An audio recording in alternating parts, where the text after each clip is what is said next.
后来乡亲啊，继续来看这个国产疫苗高端，一直无摕到国际认证，嘛无3期临床的试验。虽然伫咧国内已经来通过紧急使用授权，但是民众无信心，无啥人要做。即摆总算是传出着好消息，讲高端已经来入选着世界卫生组织团体试验疫苗的计划。即国内的医生讲，这是因为高端初期的试验资料受到世界卫生组织的肯定，若是顺利来通过，就会当摕到国际认证。也毋过，这个试验的国家包括哥伦比亚、马里甲菲律宾，因遐流行的是印度变种病毒，所以这个高端试验的效果恐惊无预期的遐尔好。像呢有爱国心注国产高端疫苗人，最近是愈来愈少。加上11月7日开始，国无多入境美国，嘛互这个高端疫苗面临可能注未了的情形。是讲即马高端疫苗若要取得国际认证，有希望啊。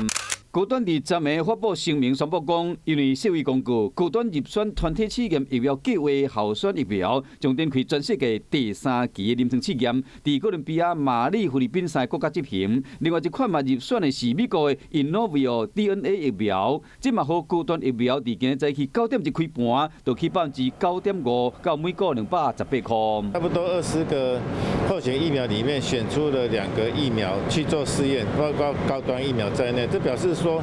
高端所进行的一些初期的动物实验、临床试验的那个资料呢，但世卫组织的专家委员会他觉得说这疫苗是，可能会成功，而且安全性也蛮好的。疫情指挥中心的专家咨询委员李炳英推测讲，这个试验计划近者半年内就会完成，是讲嘛要看收案的进度。另外，高端嘛要有心理准备，世卫临床试验一般拢伫低收入的国家进行，遐流行的病毒株差不多拢是印度的变种病毒，所以讲高端试验出来保护力恐惊会无遐好。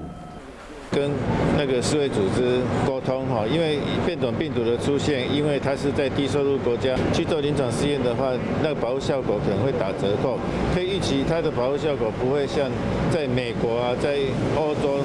做的效率那么好。未来做国家会使唔免检疫，还是缩短检疫的时间，注心肝排水疫苗是一个真重要的一部分。高端敢会使摕到国际认证，这种是重要的一步。